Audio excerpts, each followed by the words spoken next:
À 60 ans, le corps commence à s'estomper. C'est une loi inévitable de la nature. Cependant, en atteignant le sommet de l'énergie interne, un miracle se produit, la renaissance divine du corps terrestre. Les os et les muscles sont reconstruits pour atteindre la forme la plus élevée des arts martiaux, et le corps flétri retrouve son ancienne jeunesse. C'est la plus haute réalisation à laquelle les gens aspirent. La secte divine l'a appelé l'éveil divin, et la secte de l'ombre a appelé ce phénomène discipline démoniaque. Dans la secte divine, 8 personnes avaient atteint l'éveil divin. Au même moment, 4 de la secte de l'ombre avaient atteint la discipline démoniaque. Au-dessus d'eux se trouvaient uniquement des maîtres du royaume divin, dont les corps étaient immunisés contre les poisons et les maladies. Pendant 1000 ans, il n'y en avait qu'un seul parmi les maîtres Murim.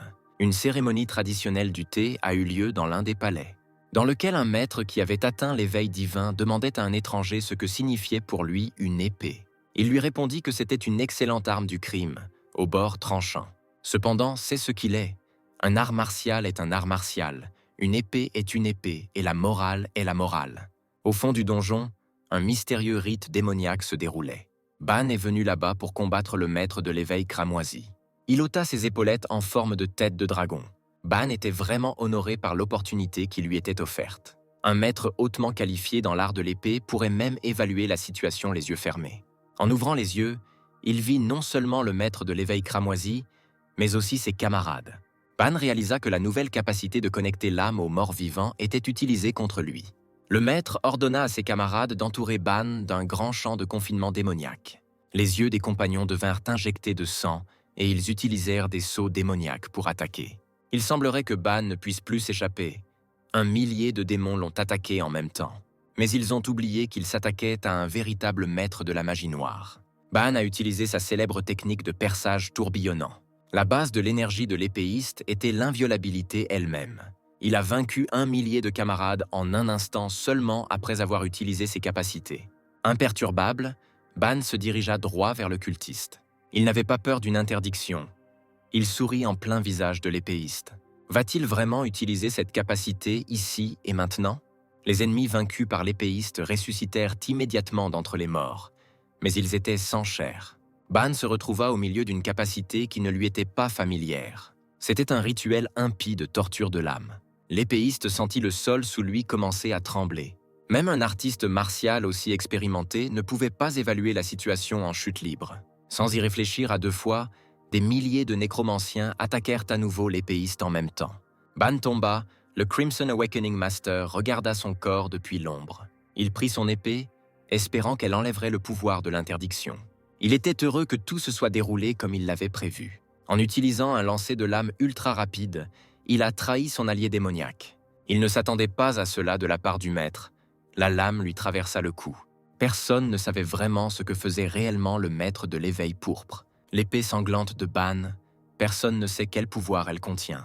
Le maître a révélé son véritable objectif, car le 2e maître vivant du démon ardent a été tué. Il doit maintenant diriger l'école des arts sombres et conquérir tout Murim. Tout ce qui restait de Ban était sa robe. Il est mort. Le pays de Murim, plein de créatures mystiques, est un spectacle fascinant.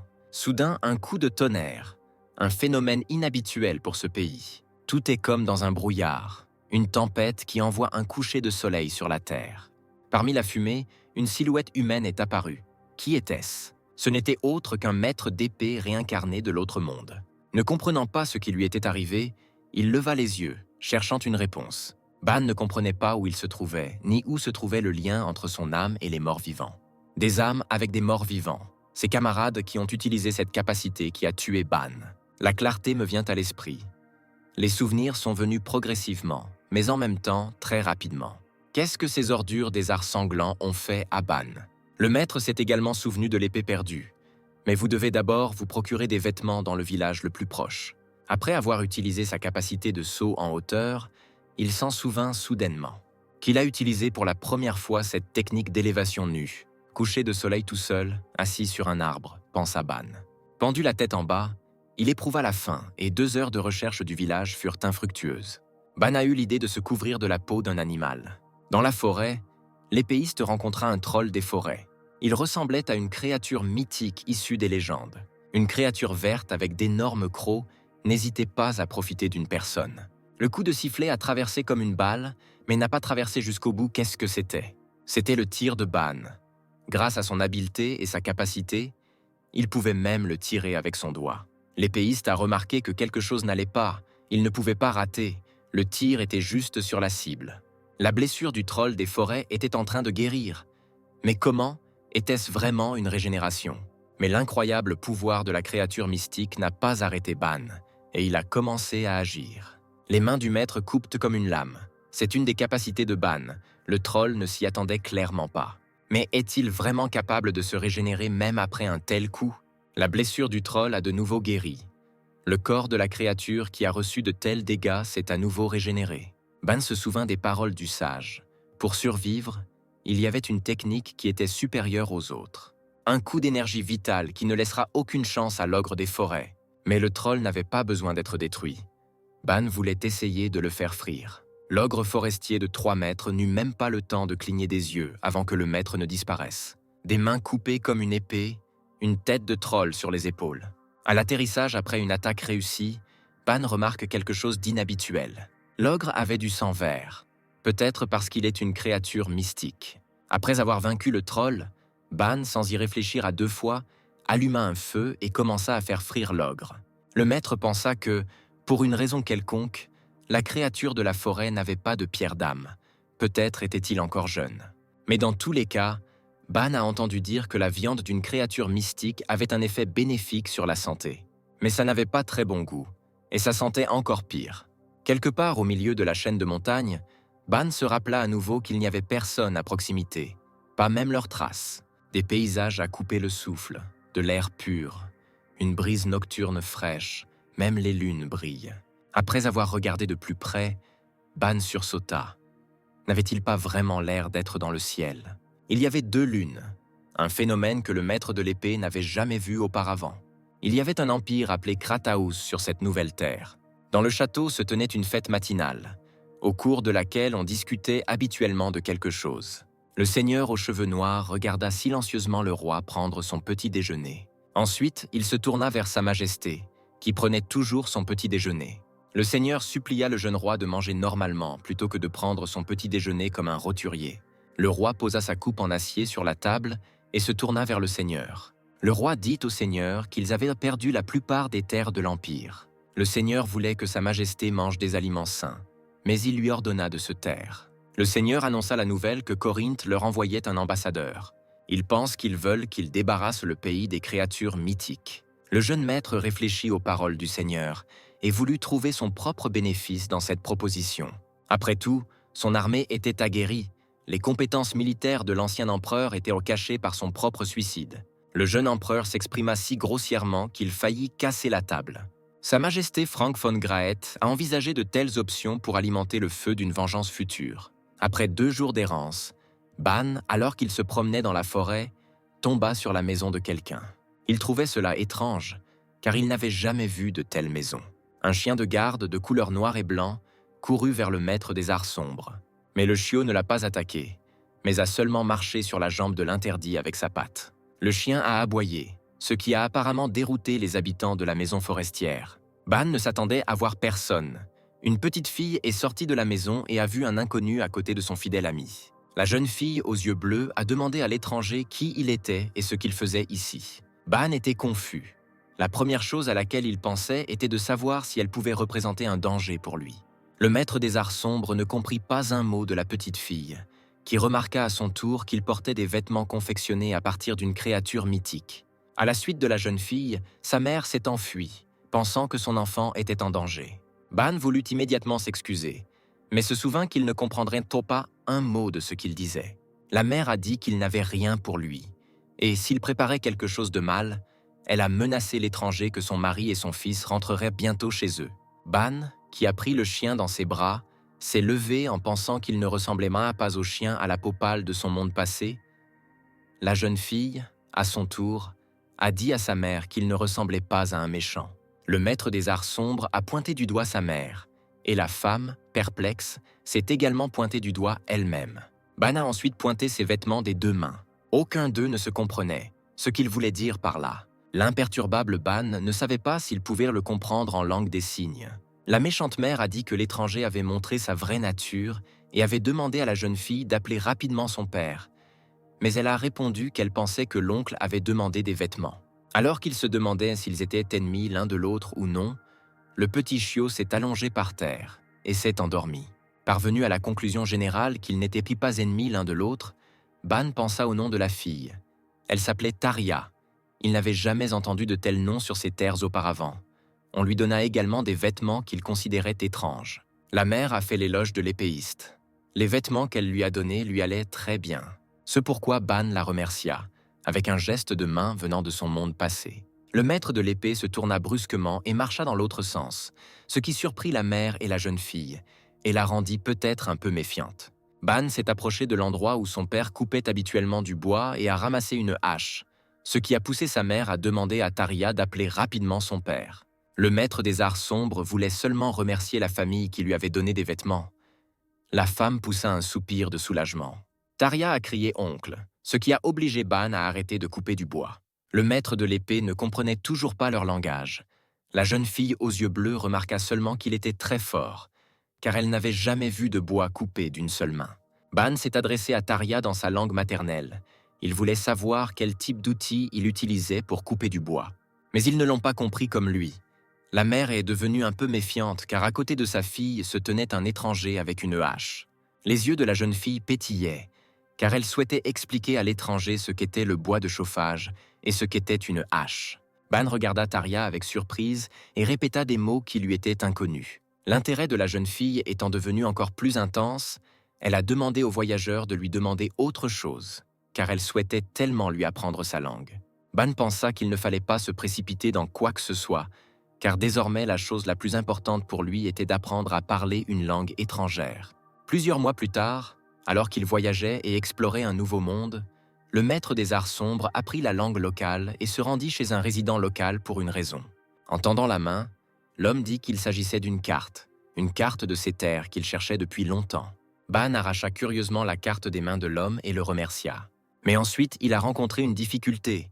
Il a appris la langue, mais il avait toujours des problèmes de lecture. L'homme l'a remarqué et s'est un peu moqué de Ban en disant que tout allait bien, qu'il avait encore tout devant lui. À quoi le maître des arts sombres a un peu menti, disant qu'il comprenait bien ce qui y était écrit. L'homme a encouragé Ban, car il semblerait qu'hier encore, l'épéiste gesticulait avec diligence pour expliquer ce qu'il voulait. Ban a répondu que c'était grâce à la famille de M. Blair, parce que la fille aux yeux bleus n'en avait jamais assez de lui parler. Ban coupait du bois et pensait que non seulement c'était une excellente carte géographique, mais qu'il y avait aussi des caractéristiques uniques du village. Les bûches volaient les unes après les autres, et le maître des arts sombres n'arrêtait pas de penser à son passé, son sombre passé. Ban doit accepter les circonstances dans lesquelles il se trouve. Il n'a d'autre choix que de l'accepter.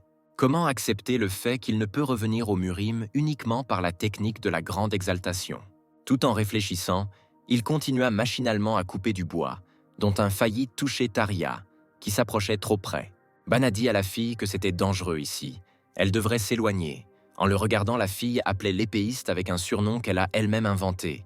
Elle l'appelait Dark. Ce à quoi le maître des arts sombres répondit qu'il lui avait déjà dit que son nom était Ban, pas Dark.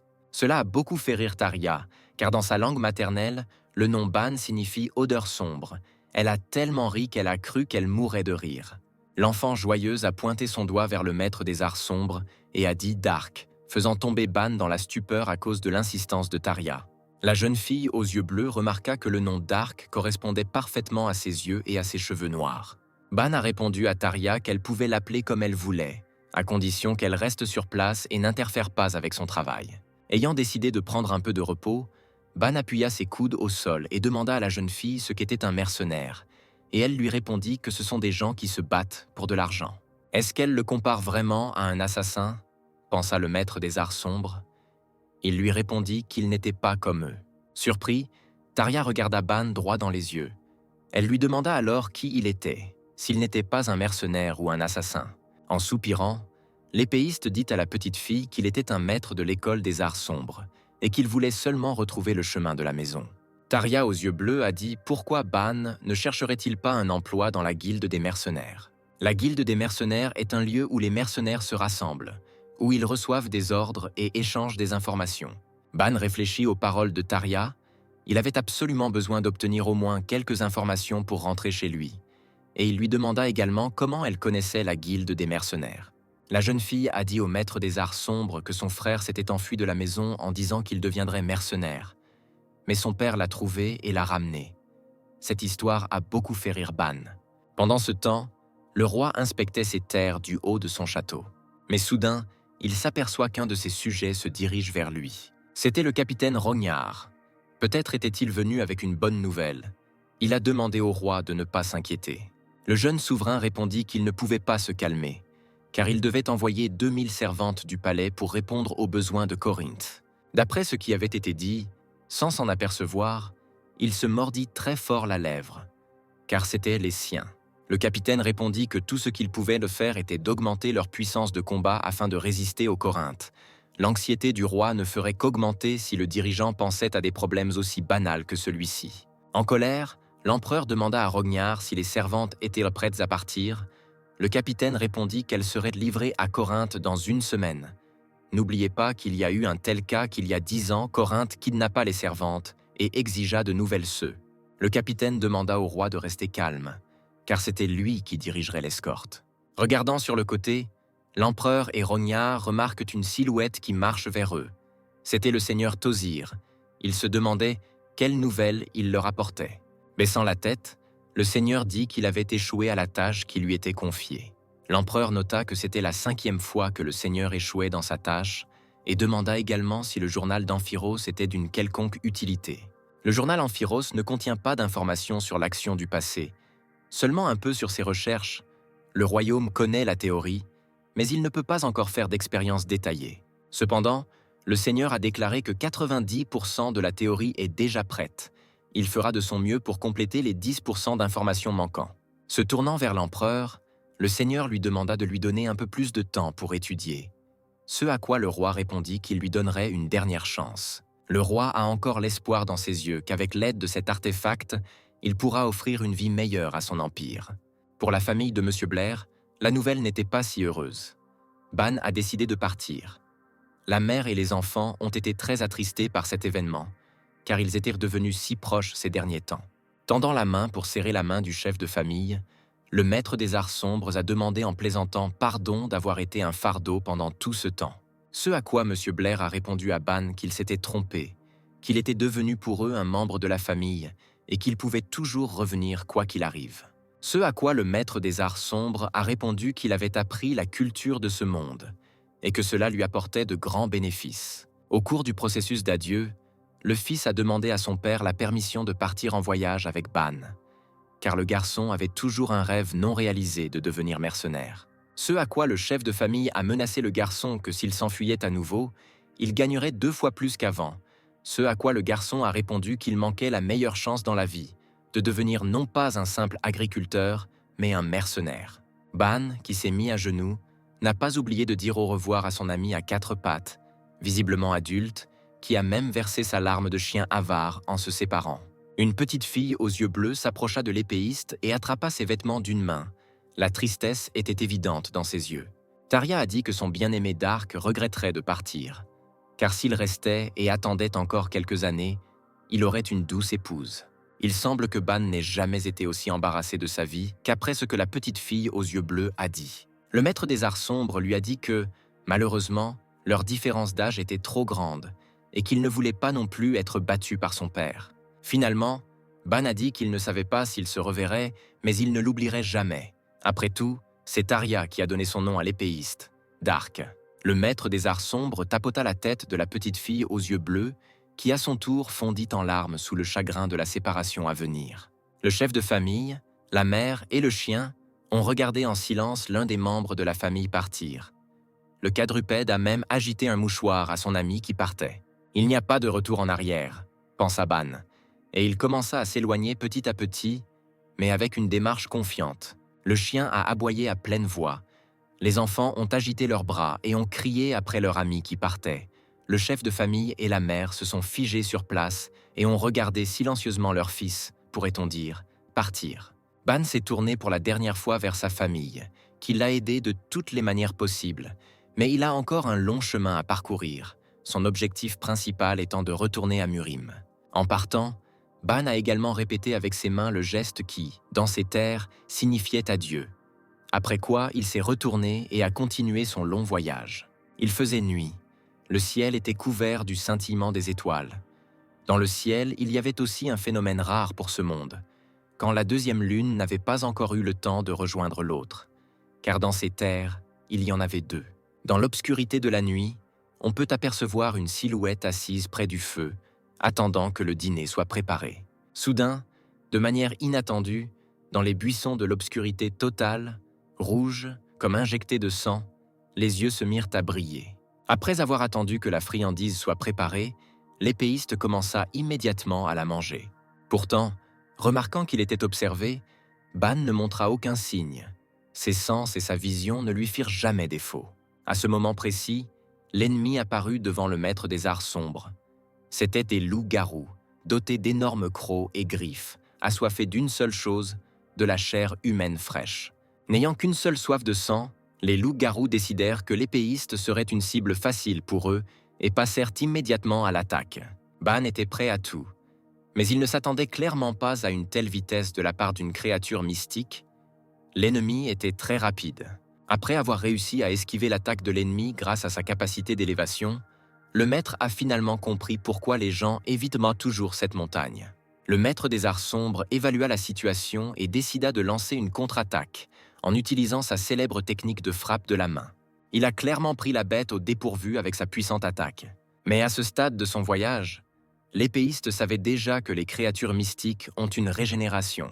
Imperturbable, Ban rassembla toute la puissance de l'énergie noire pour l'attaque finale. La bête régénératrice, qui n'avait visiblement pas réussi à évaluer la situation et les capacités de celui qu'elle attaquait, ne pouvait compter que sur son instinct, grognant et montrant ses crocs face à son ennemi.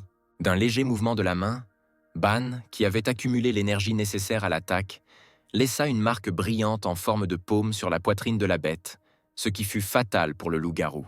Le reste des créatures mystiques ne s'y attendait clairement pas, regardant leur chef s'envoler sur quelques dizaines de mètres.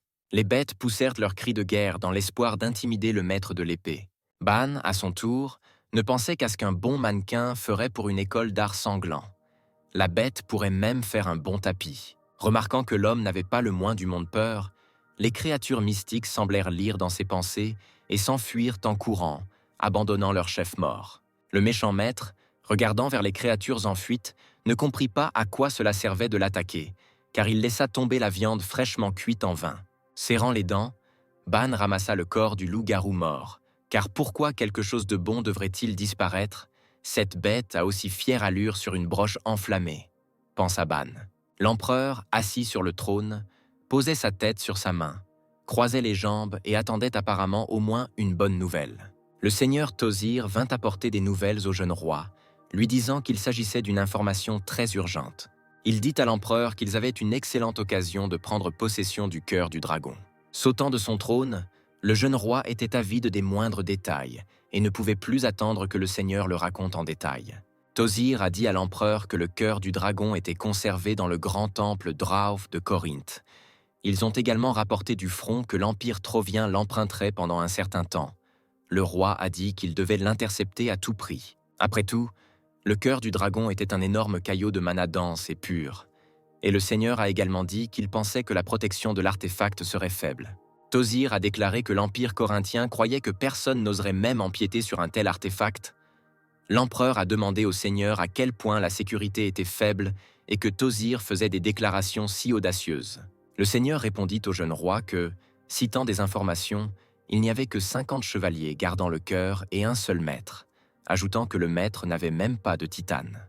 Pensa l'empereur, un maître sans titane, il s'agit peut-être d'une fuite délibérée d'informations de Corinthe. Sans aucun doute, il s'agit d'une information fiable.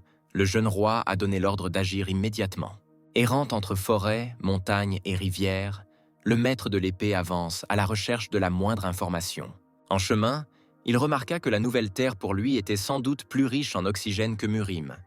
Il n'avait jamais ressenti une énergie forestière aussi puissante. En regardant ses mains, il pensa que chaque petite parcelle d'énergie était restaurée presque immédiatement, Cela rendrait beaucoup plus facile pour quiconque de pratiquer et de maîtriser les arts martiaux. L'épéiste se demandait également quel genre d'arts martiaux étaient peu pratiqués ici. Soudain, de manière inattendue, une jeune fille blonde apparaît sur son chemin, criant aux voyageurs de s'arrêter. La jeune fille demanda où allait le voyageur.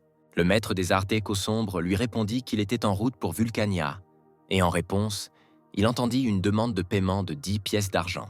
Abasourdi par l'impudence de l'étranger, le maître de l'épée lui sourit sarcastiquement au visage, répondant que le prix était trop élevé, car ses vêtements ne coûtaient pas que 7 pièces d'argent.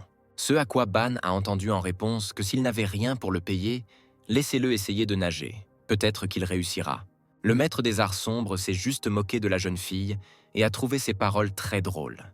Comme si en un instant, il se précipita vers elle, lui demandant si elle était sûre de ses paroles.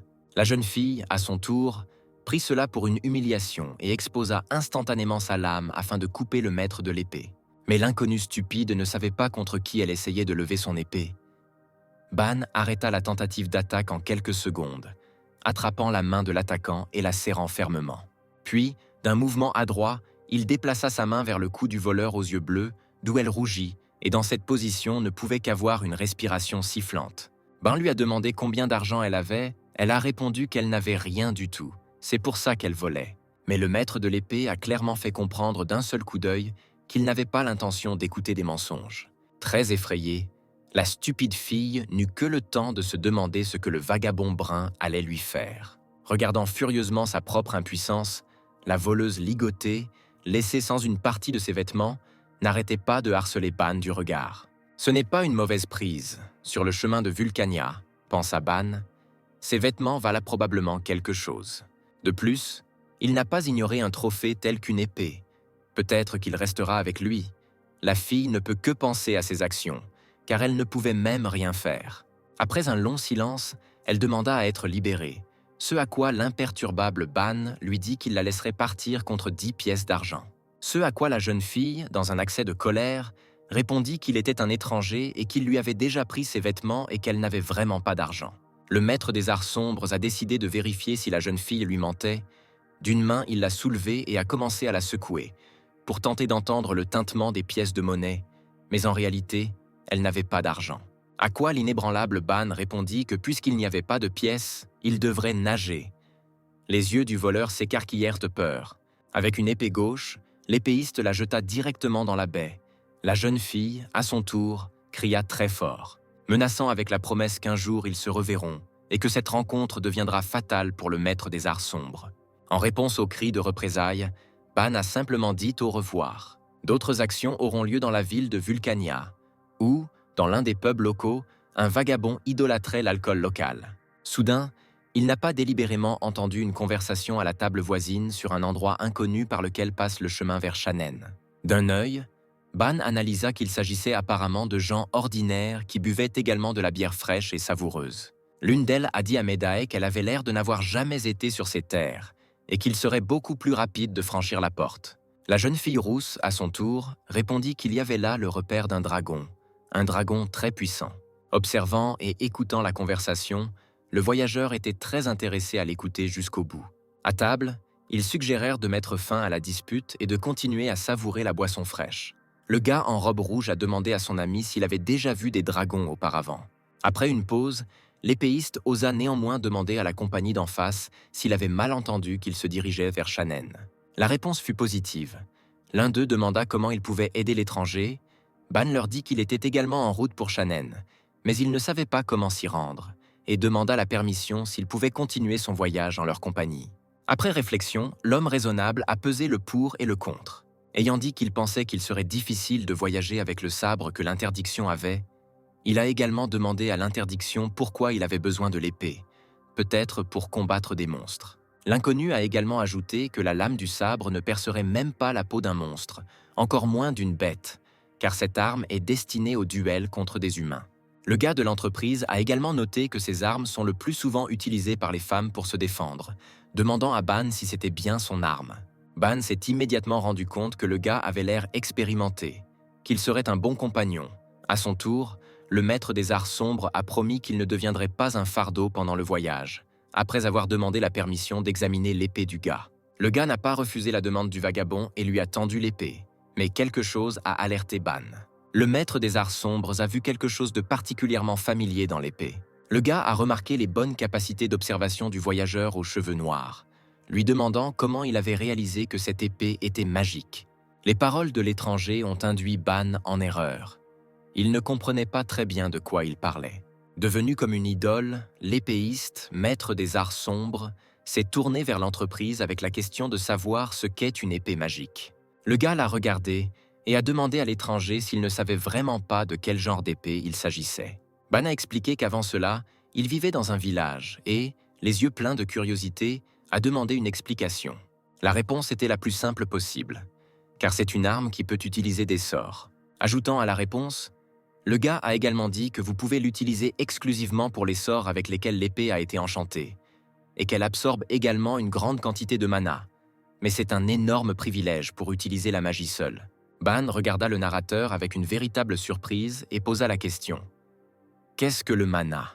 Un autre participant à la fête est entré dans la conversation, criant sur le fait qu'il est possible de ne pas savoir ce qu'est le mana, et également de ne pas connaître les bases de ce monde. Ban a été surpris de réaliser que ces bases sont la connaissance standard habituelle de ce monde. Peut-être que le maître des arts sombres avait l'air d'un imbécile dans cette situation, mais il ne pouvait rien y faire. Il répétait que jusqu'à récemment il vivait dans un village, dans l'espoir que l'inconnu lui serait encore expliqué. Le deuxième gars qui est entré dans la conversation s'appelait Gaston. Il a demandé dans quel village vivait le vagabond. Ban lui a dit que le village était situé derrière le mont Treybark, ce qui a fait succomber le gars aux cheveux verts à la surprise. Les deux gars ont supposé que le vagabond ne leur mentait pas. S'il vivait réellement dans une zone aussi abandonnée, alors son ignorance n'était pas surprenante. Il y avait aussi une demande adressée à Gaston pour expliquer les bases aux voyageurs. Gaston, les yeux écarquillés, commença à expliquer que la manne est la source d'énergie qui fait bouger ce monde.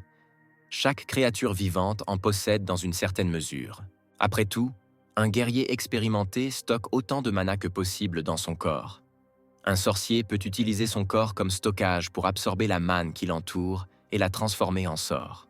Gaston explique qu'une personne normale, utilisant le mana nécessaire à la vie, peut mourir. Soulignant également la lame, il a dit que l'épée magique permet l'utilisation de la magie. Mais si elle est utilisée par des gens ordinaires, la lame en absorbera trop mana et cela deviendra un problème. En absorbant ces connaissances, Ban pensa que s'il y avait du mana dans ce monde, c'était l'énergie Ki qu'il utilisait. Maintenant, il comprenait pourquoi la lame l'absorbait un peu lorsqu'il la ramassa.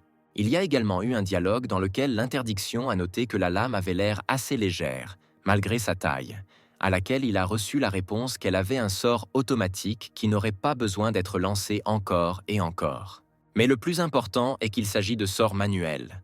Le gars a tendu la main avec une épée magique au bas nu, lui proposant d'essayer de lancer le sort de lame de feu. Prenant la lame dans ses mains, Ban jeta le sort que le gars avait dit. La surprise du maître des arts sombres ne connaissait pas de limite. L'épée devenait immédiatement rougeoyante. C'était quelque chose d'incroyable, pensa l'interdit. Juste un peu d'énergie pour un tel effet et sans connaissance des arts solaires. Le maître des arts sombres surpris s'est demandé s'il pouvait utiliser d'autres sorts. Le gars a répondu que l'épée a un bouclier de force qui lui permet de bloquer les flèches, et que la lame n'est pas chère, mais très utile. Les instincts de Ban sont sans précédent. Il a immédiatement senti le danger, reconnaissant qu'une flèche volait vers lui. L'épéiste imperturbable a décidé d'essayer de nouvelles connaissances et compétences en utilisant réellement le sort de bouclier de force. La lame semblait hurler, entourant Ban d'un bouclier énergétique. Personne n'a eu le temps de comprendre ce qui s'est réellement passé. Le vagabond a jeté un sort et, sorti de nulle part, une flèche a volé et s'est brisée sur le bouclier. Le tireur a expiré. Il ne comprenait pas ce qui n'allait pas. Le tir était juste sur la cible. Ban a noté que la lame était très efficace, demandant à l'entreprise si l'épée avait une magie offensive. Le gars a dit au vagabond qu'il devait pointer l'épée sur la cible et lancer le sort boule de feu. À cette même seconde, l'interdit, ayant reçu l'information, lança un sort de boule de feu, pointant la lame dans la direction dans laquelle se trouvait le tireur potentiel. Le sort avait un tel pouvoir destructeur, c'était une forte concentration d'énergie. Une couleur écarlate sombre assombrissait la pièce, puis s'envolait par la fenêtre. D'après ce qu'ils ont vu, tout le monde dans le pub était choqué par ce qui se passait, Il y avait tellement de questions et si peu de réponses. Le sort vola directement vers l'attaquant. Ban le prit vraiment par surprise. Il y a eu une puissante explosion non loin du pub, mais il n'était pas clair si l'interdiction avait manqué. Apparemment, le tireur avait eu de la chance. Le maître des arts sombres pensait que cette lame serait vénérée comme un cadeau du ciel dans le monde de Murim. Mais est-ce vraiment une chose courante ici? Les autres, à cette époque, surveillaient le tireur en fuite. Les camarades chuchotèrent entre eux. Gaston dit à Narek qu'il ne pouvait même pas imaginer combien de mana il devait dépenser pour créer une boule de feu aussi puissante. Narek, à son tour, murmura qu'il n'avait jamais créé une boule de feu aussi destructrice de sa vie. Pendant tous les événements, une fille est apparue devant l'interdiction. Se présentant comme Mineria, elle a également noté qu'elle était une servante de la déesse de la terre Kérès. Ban s'est présenté sous un nom qui ne lui était pas familier. Il a dit qu'il s'appelait Dark. Elle a à son tour noté que la flèche, apparemment, lui était destinée. Le voyageur a répondu qu'il ne savait pas vraiment qui et pourquoi, mais qu'un seul visage lui venait à l'esprit. Et il a également ajouté avec un sourire qu'il ne se souvenait pas d'avoir fait quelque chose de mal récemment qui forcerait quelqu'un à venir le chercher. Mineria a suggéré que la flèche aurait pu être destinée à Michael, le blond, qui lui a demandé avec surprise pourquoi elle en avait décidé ainsi. La jeune fille a ajouté que si elle s'était précipitée devant Dark et avait volé droit, alors Michael serait devenu la cible au lieu du vagabond. Le blond a dit que trop de gens lui venaient à l'esprit qui auraient pu faire ça. D'autres camarades ont suggéré de rattraper le tireur, car avec une jambe blessée, il ne courait pas loin. Mais l'un d'eux a suggéré que l'attaquant pourrait être membre de la guilde des voleurs. Cela pourrait devenir un réel problème pour eux. Il s'est avéré que Narek était le plus important du groupe. Alors ils se sont tournés vers lui pour obtenir des commandes, et il a, à son tour, proposé de partir en voyage maintenant. Larousse arrêta le patron, car Michael avait une bonne raison de se faire attendre avant de partir pour Shannon. Il n'avait pas encore fini son verre. La jeune fille a momentanément assumé le rôle de commandant et a ordonné à tout le monde de se dépêcher de boire de la bière et de partir immédiatement. Michael a suggéré que si l'attaquant appartenait à la guilde des voleurs, alors ce pub pourrait être en danger. Il pourrait être encerclé à tout moment.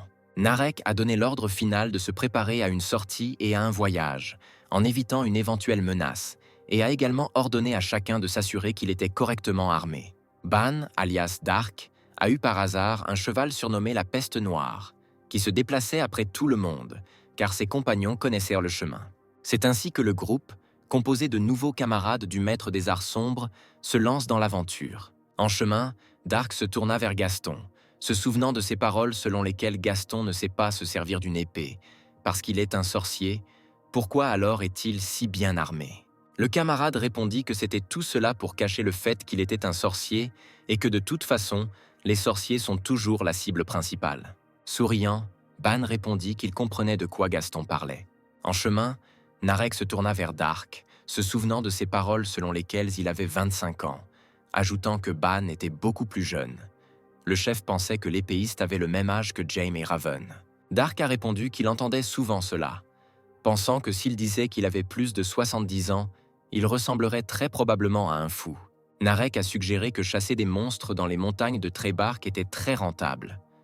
Pour la première fois, il voit un voyageur novice qui a acheté un cheval. En suivant l'itinéraire indiqué par le patron, Dark et ses camarades passent devant les chevaliers impériaux. À ce moment-là, le Nerek ordonna à son cheval d'être plus silencieux, car le piétinement des artiodactyles rendait son cheval nerveux. Dark, à son tour, ne manqua pas le moment et réussit à bien observer les chevaliers. Le maître des arts sombres a noté le bon équipement des soldats. Après avoir dépassé la colonne de guerriers, le Nerek dit à Dark qu'il s'agissait du baron Asmon, le fils du baron et du maître.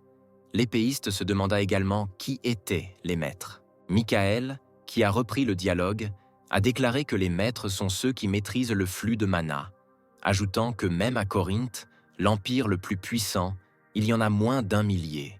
Et dans un empire aussi petit que Trovia, il y en a 34. L'intérêt de Dark ne connaissait aucune limite quant à savoir si ses maîtres étaient si bons. Michael lui dit que parmi ses 50 guerriers, le baron Asmon est le seul maître, et que ce maître peut facilement vaincre les 49 autres chevaliers. Dark, qui continuait son voyage, chevauchant la mort noire, n'a rien compris à l'histoire du blond Michael. Se retournant à la recherche de réponses, le maître des arts sombres ne regarda avec mépris que le dos des guerriers. Chevaliers, ces chevaliers de troisième ordre n'étaient même pas proches de l'échauffement matinal de Dark. Alors qu'est-ce qu'ils ont de bien? L'épéiste a posé une question sans réponse. La nuit tomba dans des terres nouvelles pour le maître des arts sombres, et la compagnie commença à préparer le dîner. Mineria commença à servir le ragoût parsemé de divers plats. Peut-être qu'à l'avenir, ils pourront devenir non seulement des camarades, mais aussi de vrais amis, qui sait. Mais pour l'instant, toute l'équipe se contente du dîner. Mais Nérek et Michael ne sont pas pressés. Ils discutent de quelque chose en marge. Le blond a commencé le dialogue en disant que si le tireur appartenait réellement à la guilde des voleurs, alors il devrait tendre une embuscade ici. Le chef a répondu qu'il leur serait plus difficile de les attaquer plus loin de la ville. Poursuivant le dialogue, le Nérek a noté que si les ennemis venaient, alors aujourd'hui, à partir de demain, le chef envisage de quitter la route principale, mais ils tomberont sur des monstres. Leur dialogue a été interrompu par Mineria, qui les a appelés à dîner. Le fourré de la forêt ressemble à un abri idéal, mais en même temps à un endroit très vulnérable. Il y avait une paire de jambes suspendues à un tronc d'arbre et, étonnamment, certaines parties de la forêt étaient bien éclairées. Assise sur l'arbre se trouvait une elfe aux yeux verts, avec un arc dans le dos. Elle demanda aux inconnus à quoi ressemblait exactement leur ennemi. La jeune fille blonde expliqua que l'ennemi avait de longs cheveux noirs et avait un peu plus de 20 ans, vêtu exclusivement de vêtements de voyageurs, sans armure. Pourrait-il s'agir du voleur que Dark a jeté dans la baie? Soudain, l'elfe fut capable de déterminer de ses propres yeux l'emplacement approximatif de la cible. Il est possible qu'elle ait pu voir quelque chose que d'autres n'ont pas vu. C'était peut-être ses compétences au combat. Elle a pu déterminer que la distance jusqu'à la cible était d'environ 400 mètres. Est-ce vraiment la personne dont le voleur blond a parlé? Se demanda l'elfe. Les instincts de Dark ne faillirent jamais. C'était comme s'il la voyait aussi. Peut-être même croisèrent-ils des regards. L'elfe pensait à la même chose, ou du moins, c'est ce qui lui semblait. Elle baissa les yeux sur ses camarades, qui avaient précédemment décrit les compétences de Dark comme incroyables, et les spéculations commencèrent, car ils ne savaient pas avec quelle habileté Dark maniait une épée. Mais ses compétences en combat rapproché étaient auparavant incroyables. La blonde ajouta qu'elle ne pouvait rien faire à lui. Le tireur a ajouté qu'il semble que Dark soit également doué en magie. Il a parfaitement bloqué sa flèche avec un bouclier magique et lui a lancé une boule de feu sortie de nulle part. L'elfe était très intéressée par les histoires de ses camarades et elle accordait une attention particulière à la capacité de la boule de feu. La nuit était déjà profonde et 2 lunes apparurent dans le ciel. Presque toute la compagnie dormait déjà, car le matin, ils devaient continuer leur voyage. Gustine était assis près du feu. Quelque chose l'alarmait. Dark se trouvait à l'extrémité du camp. Le sorcier se tourna vers l'épéiste avec une proposition. Pourquoi ne pas se rapprocher et se réchauffer près du feu? Dark ne montra aucun signe d'attention, comme s'il avait déjà fait un 3e rêve, mais alors qu'il était assis. Gustin l'avait remarqué. S'il s'était vraiment endormi dans cette position, pensa-t-il, peu importe combien il le regardait, il ne pourrait pas comprendre. Soudain, sorti de nulle part, le sifflement d'une flèche retentit à travers le bosquet de la forêt. La flèche vola droit sur Dark. Mais le maître des arts sombres était toujours prêt à tout, et d'un mouvement sûr de la lame sépara la flèche. Cette flèche n'était pas simple. Elle était enchantée par une magie inconnue. Après avoir été séparée, des runes roses apparaissaient entre les 2 moitiés. Personne ne s'y attendait. Il y a eu une forte explosion. On peut supposer qu'elle a été entendue dans toutes les parties de la forêt. Tout le monde se réveilla aussitôt. Le Nérek était confus. Personne ne comprenait encore ce qui se passait. L'équipe s'est regroupée en position défensive. L'ordre a été donné à la prêtresse de soigner Dark. La tâche principale était de révéler l'emplacement de l'attaquant. Mineria se pencha sur l'épéiste couché et lui demanda silencieusement qu'il tienne jusqu'à ce qu'elle lance le sort. Mais Dark ne pouvait pas être brisé si facilement. D'un mouvement brusque, il souleva son corps en un instant. Seuls ses vêtements furent endommagés. Les camarades ont dit à l'épéiste de ne pas se forcer. La prêtresse était sur le point de le guérir. Mais le maître des arts sombres a répondu qu'il allait bien. Dark remarqua qu'en fait, seuls ses vêtements étaient endommagés, mais il ne parvenait toujours pas à comprendre si la flèche était réellement dotée de magie. Gustin le frappa au poing, lui disant qu'il existait des sorts qui pouvaient augmenter le pouvoir meurtrier d'une flèche. Sans avoir le temps de finir, Dark n'écouta pas le sorcier, utilisant une technique de grande exaltation. Il s'envola immédiatement vers le haut. L'elfe vit l'ennemi approcher. Elle fut tellement émerveillée par sa vitesse diabolique qu'elle ne put même pas déterminer le cours de ses actions ultérieures. Dirigée uniquement vers l'avant, Dark ne se souciait pas du danger qui pourrait l'attendre. Selon sa vanité, son expérience du combat était suffisante pour vaincre n'importe quel ennemi. L'elfe décida de ne pas attendre que l'ennemi s'approche. Elle décida de tirer une autre flèche après elle. Mais Dark est prêt à tout. Il a utilisé l'art illusoire de l'épée montante. C'était une technique que seuls les maîtres de l'école des arts sombres possédaient. L'épéiste pointa sa lame directement sur la flèche magique de l'ennemi. Une explosion a tonné, dont la puissance destructrice a dépassé la première. Cette explosion a probablement été entendue non seulement dans la forêt, mais également dans les villes les plus proches. L'elfe ne comprenait pas si elle avait atteint son objectif, si elle avait réussi à vaincre son ennemi. Quand soudain Dark la prit au dépourvu en pointant sa lame directement sur elle, il semblait n'avoir plus l'intention de jouer à ces jeux. L'elfe, clairement entraîné à de nombreuses techniques, ne pouvait rien faire contre la vitesse de l'approche de Dark. Un instant et il est sur le point d'atteindre son objectif. Dark ne la coupa pas en petits morceaux, d'un puissant coup de poing. Grâce à son énergie interne, il envoya l'elfe dans un profond sommeil. Grâce à la technique d'évaluation instantanée de la situation, le maître des arts sombres remarqua que l'ennemi n'était pas seul. Utilisant sa capacité, il envoya instantanément un puissant flux d'énergie directement sur l'ennemi qui se trouvait en dessous de lui. Le deuxième ennemi est tombé très rapidement, mais apparemment, Dark a calculé la quantité d'énergie de manière à ne pas tuer l'ennemi, mais à le neutraliser. Soudain, un troisième ennemi apparaît. Un gars dont l'arbalète était pointée directement vers le maître des arts sombres. L'ennemi a tiré un coup d'arbalète dans l'espoir qu'il puisse achever l'épéiste. Mais d'un seul mouvement de la main, la flèche dans laquelle tous les espoirs du tireur étaient investis fut attrapée. Confus, le voleur n'avait nulle part où aller. Il ne pouvait rien égaler à la vitesse diabolique de l'obscurité. Agitant sa lame, le maître des arts sombres était sur le point de lancer son attaque finale. En balançant sa lame, Dark fut surpris que son adversaire soit capable d'esquiver sa frappe incroyablement rapide. L'ennemi n'avait d'autre choix que de tomber à genoux et d'espérer le meilleur. Le maître s'approcha de lui et commença à l'examiner de près. Dark commença à se déshabiller, pensant que puisqu'ils avaient abîmé ses vêtements, ils devraient payer avec les leurs. Le maître ne reculait devant rien. Il commença même à enlever le pantalon de son adversaire. Le gars, à son tour, résista. Mais il a vu le sourire de la mort. Et comme s'il n'y avait pas de résistance, alors le gars a crié à plein poumon, dans l'espoir qu'au moins quelqu'un viendrait à son aide. Le cri parvint au camp avec ses camarades. Ils ignoraient complètement ce qui se passait de l'autre côté de la forêt. Dark, qui avait changé de vêtements, a commencé à interroger l'agresseur sur la raison de son attaque, car il ne leur avait rien fait de mal. Les adversaires liés mais vivants n'étaient pas pressés de répondre à la question de l'épéiste. Ils élaboraient probablement un plan pour sortir et tenter à nouveau leur chance pour vaincre le maître des arts sombres. L'elfe posa à Dark une question dont l'essentiel était de savoir ce que le diable avait fait l'épéiste au gars avec l'arbalète qu'il criait si fort dans toute la forêt. Le maître des arts sombres a répondu qu'il ne lui avait rien fait de tel. Il s'est juste éteint par peur. C'était tellement pathétique de la part du gars que Dark ne l'a regardé qu'une seconde, se sentant dégoûté. Blague à part, Dark est sérieux. Il a commencé à demander aux filles pourquoi elles l'avaient attaqué, en leur proposant de répondre à l'amiable.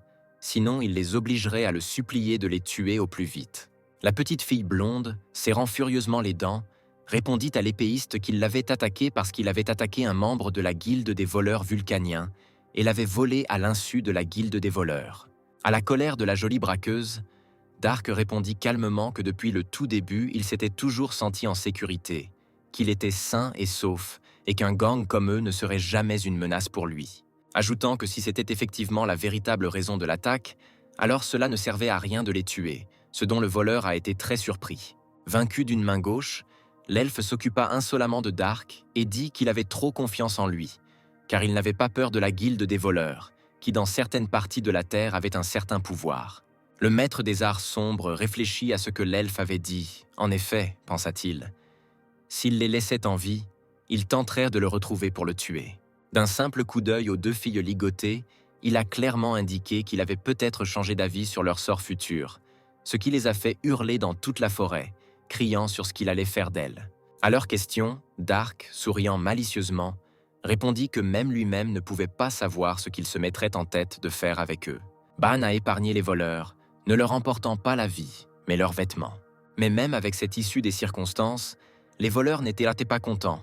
Menaçant Dark de violence, il leur répondit qu'il espérait que la prochaine fois, il porterait à quelque chose de plus cher qu'un pantalon. Et il ajoute également que s'ils continuent à le menacer, il lui enlèvera ses sous-vêtements, après quoi les voleurs se turent instantanément. Car que serait-ce pour eux de rester dans le bosquet de la forêt, attachés, sans culotte? Dark prit également les chevaux et se dirigea vers son camp. Mais la jeune fille aux yeux verts n'arrivait toujours pas à se calmer, se disant qu'elle tuerait définitivement l'épéiste un jour. L'elfe, réfléchissant longuement à ce qui s'était passé, suggéra de ne plus essayer de le tuer à l'avenir, ce à quoi le voleur enragé lui demanda comment elle pouvait dire une telle chose, car Dark avait discrédité leur honneur et leur dignité. L'elfe ajouta que Dark est trop fort, que la vengeance, bien sûr, est une bonne chose, mais que face à la vérité, cela dépasse leur force. Se souvenant d'un seul regard du maître des arts sombres, elle se sentit mal à l'aise, et à la fin, elle posa au voleur une question sur le genre d'honneur et de dignité qu'un voleur pouvait avoir, continuant à dire que si elle avait si soif de vengeance, qu'elle le fasse, elle continue. Il y avait de la peur dans les yeux de l'elfe. La prochaine fois, Dark pourrait ne pas faire preuve de pitié et pourrait lui enlever non pas ses vêtements, mais sa propre vie. Dark, qui avait gagné, était déjà sur le seuil du camp, et il avait aussi 3 chevaux avec lui. Il était encore difficile de voir quoi que ce soit dans la nuit, mais dans l'ombre, Dark aperçut des silhouettes qui lui étaient familières. C'étaient ses camarades. Toute l'équipe fut surprise. Dark revint sain et sauf, dans des vêtements différents, et aussi avec des chevaux. Anticipant les questions de ses camarades, le maître des arts sombres a déclaré que ses beautés appartenaient à ceux qui lui étaient hostiles, ajoutant que les adversaires en avaient tout simplement assez de lui. Alors il a volé les chevaux. Ils demandèrent à Dark ce qu'il avait fait pour que, dans le fourré de la forêt, au milieu de la nuit, une flèche enchantée siffle soudain, pointée droit sur lui. Le maître de l'épée leur a raconté une histoire selon laquelle, sur le chemin de Vulcania, une fille avait tenté de le voler. En arrière-plan de l'histoire, la fille aux cheveux roux admirait son animal de compagnie. Après quoi, le Narek a demandé si Dark avait signalé le vol aux gardes. Ce à quoi le maître des arts sombres a répondu qu'il n'avait rien signalé aux gardes, il lui avait seulement pris ses affaires et ses armes, puis l'avait ligoté et jeté dans la rivière. D'après ce qu'elle avait entendu, la fille aux cheveux roux avait beaucoup ri dur. Narek a déclaré que si la fille était dans la guilde des voleurs, cela poserait un problème pendant longtemps, et a également mentionné que c'était loin d'être la chose la plus sage que Dark ait faite. Ce à quoi le maître de l'épée répondit au chef que si c'était vraiment si dangereux, alors il pouvait continuer le voyage seul, afin de ne s'imposer à personne. Michael entra dans la conversation et consola Narek, lui disant qu'il ne devait pas s'inquiéter, car Dark venait de subir une explosion et avait survécu sans une seule égratignure. Michael a continué, ajoutant que même s'il est du village, sa durabilité est de loin supérieure à celle d'eux, et Dark n'a pas besoin de leurs conseils. Le Nérec était d'accord avec les propos de l'homme aux cheveux blonds. En bâillant bruyamment, Michael suggéra de continuer à dormir. À ce moment, Gaston ressentit de multiples réponses de mana dans une autre partie de la forêt. C'était comme un groupe de chevaliers. Il le déterminait par la qualité du mana. Surpris, Michael, déjà sur le point de faire une sieste, demanda combien ils étaient, ce à quoi le sorcier répondit que c'était beaucoup, une 50aine ou une 100aine. Narek était confus par cela. Tant de chevaliers dans tel endroit et à tel moment, c'était la première fois de sa mémoire que cela se produisait. Gaston, avec ses capacités de sorcellerie, sentait que la bataille avait déjà commencé, car les réponses de la manne s'estompaient progressivement. Mineria se précipita aussitôt dans la direction dans laquelle regardait Gaston. Michael l'appela pour comprendre ce qu'elle voulait faire. À quoi la prêtresse répondit qu'il s'agissait d'une bataille entre chevaliers, qu'elle devait agir immédiatement, se dépêcher, se rendre le plus vite possible sur le champ de bataille afin de soigner les chevaliers avant qu'ils ne soient blessés. Ce à quoi Michael lui a crié qu'il ne savait rien. Si elle s'y précipitait imprudemment, alors personne ne sait ce qui pourrait arriver. La prêtresse était plus rapide que jamais. Elle se dépêchait de toutes ses forces pour avoir le temps d'appliquer ses connaissances en matière de guérison aux chevaliers blessés. Dark la suivit également, peut-être parce qu'il ne pouvait pas laisser son camarade seul sur le champ de bataille. Les autres se précipitaient après eux. S'ils ne s'enivraient pas, alors ils le faisaient tous. Dark remarqua que les autres étaient à la traîne. Très probablement, ils ne suivaient pas à cause de l'armure qu'ils portaient. Le maître de l'épée se demanda s'il devait prendre la prêtresse dans ses bras et se précipiter rapidement, car elle ne pouvait pas le suivre. Le maître des arts sombres revint instantanément chercher la prêtresse, la prit dans ses bras et accéléra sur le champ de bataille, se concentrant sur le bruit de la bataille. La prêtresse tomba à genoux devant le premier guerrier blessé qu'elle rencontra. Dark analysa ce qui se passait derrière la prêtresse. Il semblait qu'il n'y avait plus personne à guérir. Agenouillée à côté d'une montagne de cadavres, la prêtresse cria qu'il s'agissait des chevaliers Rakan et qu'il ne restait plus personne en vie. Gaston, debout dans la stupeur, ne pouvait pas comprendre qui pouvait faire cela aux vaillants chevaliers, car ils étaient différents, mais les guerriers Rakan étaient bons.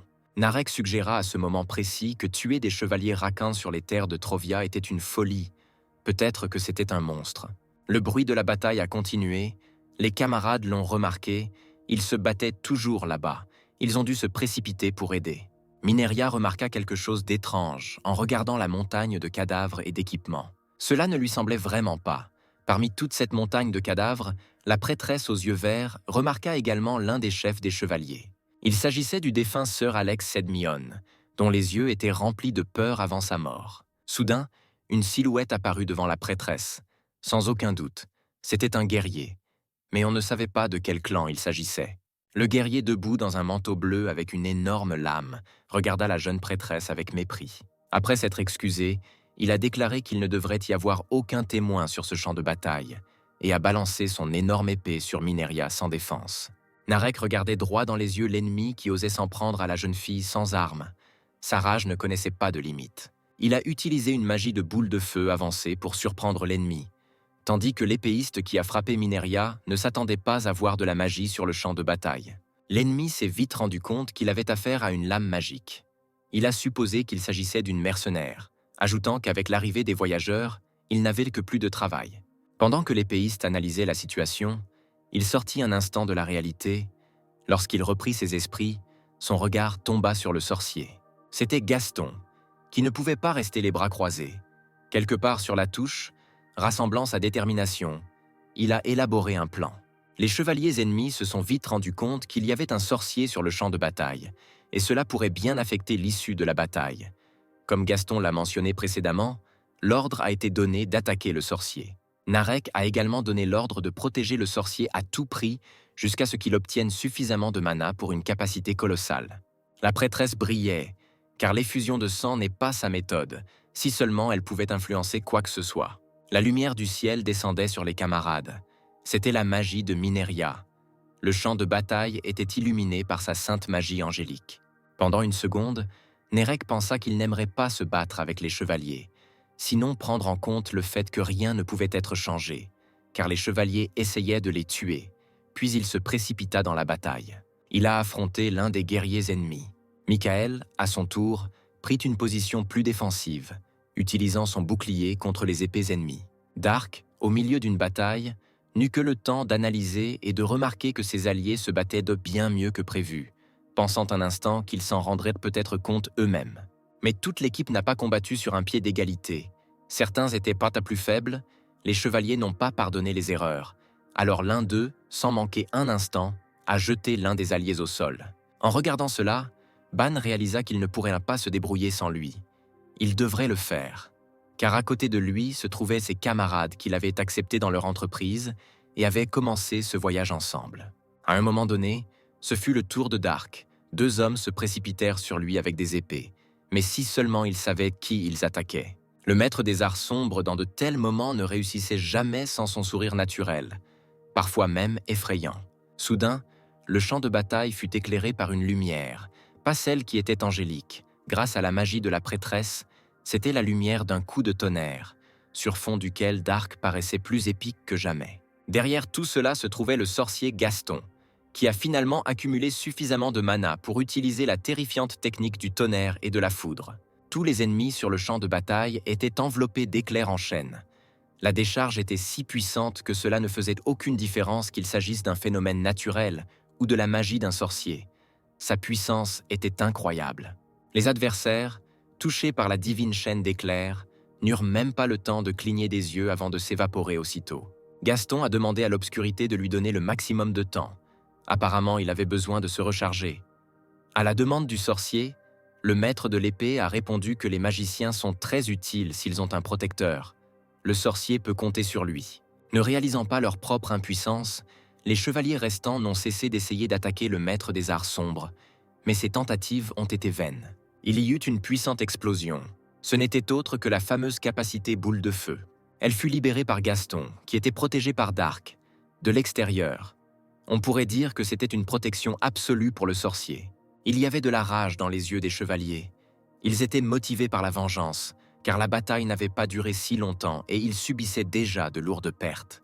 Mais peu importe combien de fois ils ont essayé d'attaquer le maître des arts sombres, chaque tentative a été infructueuse.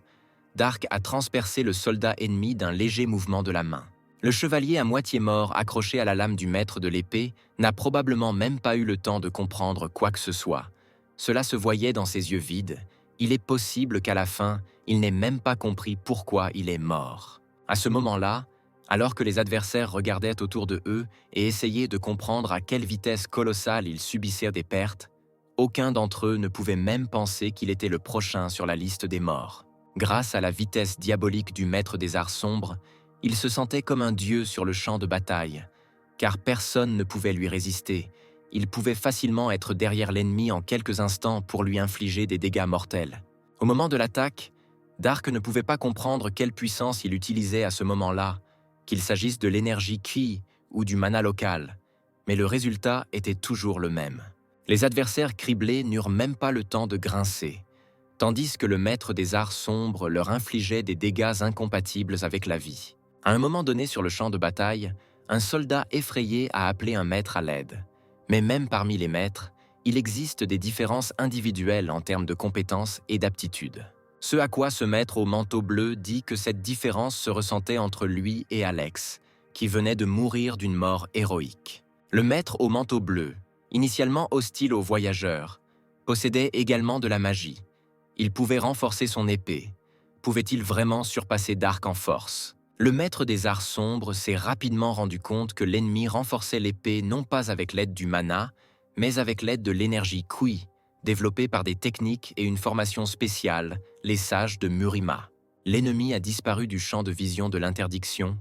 La vitesse des mouvements du bourreau était légèrement inférieure à la vitesse diabolique de l'obscurité. Se balançant dans les airs, l'ennemi a crié qu'il n'avait jamais entendu parler d'un maître utilisant un sabre. Le maître des arts sombres pouvait s'attendre à n'importe quelle action de la part de l'ennemi en se basant uniquement sur son expérience de combat. Et naturellement, le sourire invincible de Dark est de surprendre l'ennemi. Ou alors, il a vraiment confiance en lui. L'ennemi a remarqué le sourire de l'interdiction, tout en délivrant son coup caractéristique, comme si une guillotine descendait sur la tête d'une personne, ne voyant aucun obstacle et écrasant la terre. Mais quelle surprise le grand bourreau fut lorsque, après sa contre-offensive, il ne resta de sa lame qu'un petit fragment en forme de manche et de lame. D'un coup sûr de son épée, le maître des arts sombres repousse l'attaque de l'ennemi. N'a-t-il vraiment pas d'égal sur ces terres, ni sa vitesse, ni sa force? La deuxième partie de la lame du bourreau dépassait dans l'arbre le plus proche. Si le champ de bataille avait été très animé, les restes dispersés de son épée auraient très bien pu coûter la vie à quelques sujets. Le maître des arts sombres, observant l'ennemi, pensait que le bourreau était à peu près aussi fort qu'un chevalier de première classe de l'escadron de la mort noire. Est-ce vraiment tout ce que le grand maître de ce monde peut offrir? Possédant une vitesse démoniaque, Dark, utilisant sans problème la grande technique d'élévation, se tenait un pied sur la tête du maître local, qui n'avait même pas le temps de cligner des yeux. Le sourire du maître des arts sombres ne pouvait être évité. Il était ennuyé que ce soit tout ce dont un adversaire aussi énorme, occupant une position de leader dans son équipe, était capable. Ayant réalisé la gravité de ce qui se passait, le maître au manteau bleu comprit que son adversaire se tenait sur la tête, mais il ne sentit pas son poids. Le maître des arts sombres, connu dans le Nouveau Monde sous le nom de Dark, a utilisé la technique de punition aux 1000 poids qui lui a été enseignée à l'école des arts démoniaques contre son adversaire arrogant. Le reste des chevaliers, pourrait-on dire, a été témoin du moment de l'exécution de leur maître, décédé en un clin d'œil. En regardant avec des yeux démoniaques les adversaires restants, Dark a déclaré qu'avec des compétences et des techniques si inférieures, ils avaient commis un grave péché en ciblant le grand maître. Les chevaliers restants n'eurent-ils même pas le temps de bouger lorsque le maître de l'école démoniaque utilisa, cette fois non pas un tourbillon dévastateur, mais un ouragan sanglant de mort. Dark, après avoir vaincu les autres d'emblée, analysa la situation sur le champ de bataille. Il n'y avait aucun survivant, tout semblait en ordre, à l'exception de Jimmy, qui fut le premier jeté à terre. Narek a remarqué qu'après la mort de ce maître, le moral de tous les autres soldats avait chuté. Il a également supposé qu'il était capitaine. La prêtresse Mineria était perplexe devant ce qui se passait. D'une part, ils écrasèrent les ennemis, d'autre part, elle était si désireuse d'aider qu'elle-même fut presque décapitée par le bourreau en manteau bleu. Michael a suggéré à la jeune prêtresse d'oublier les détails, l'essentiel étant la victoire sans perte contre les chevaliers dirigés par le maître. Après avoir échangé des regards avec le Nérec, il chercha dans ses yeux des mots de soutien pour tout ce qu'il avait énuméré ci-dessus, auquel le chef répondit que, dans une certaine mesure, la chance l'avait accompagné dans cette bataille, ajoutant que l'ennemi était soit fatigué, soit blessé. De manière inattendue pour tout le monde, Dark a utilisé brusquement la technique d'élévation et s'est précipité sur le côté. Personne n'a compris le déroulement de ses actions. Il s'est avéré qu'il restait apparemment encore un dernier ennemi. Il lançait une sorte de sort avec du mana inconnu, comme s'il ne s'agissait pas de mana local. Se précipitant au combat, le maître de l'école démoniaque n'avait peur de rien, mais cela valait la peine d'être prudent avec les sorciers jusqu'à ce qu'il devienne clair quelle technique utilisait l'ennemi. Car dans cette bataille, Gaston se distinguait des autres par ses compétences et prouvait qu'il ne faut pas prendre à la légère les sorciers.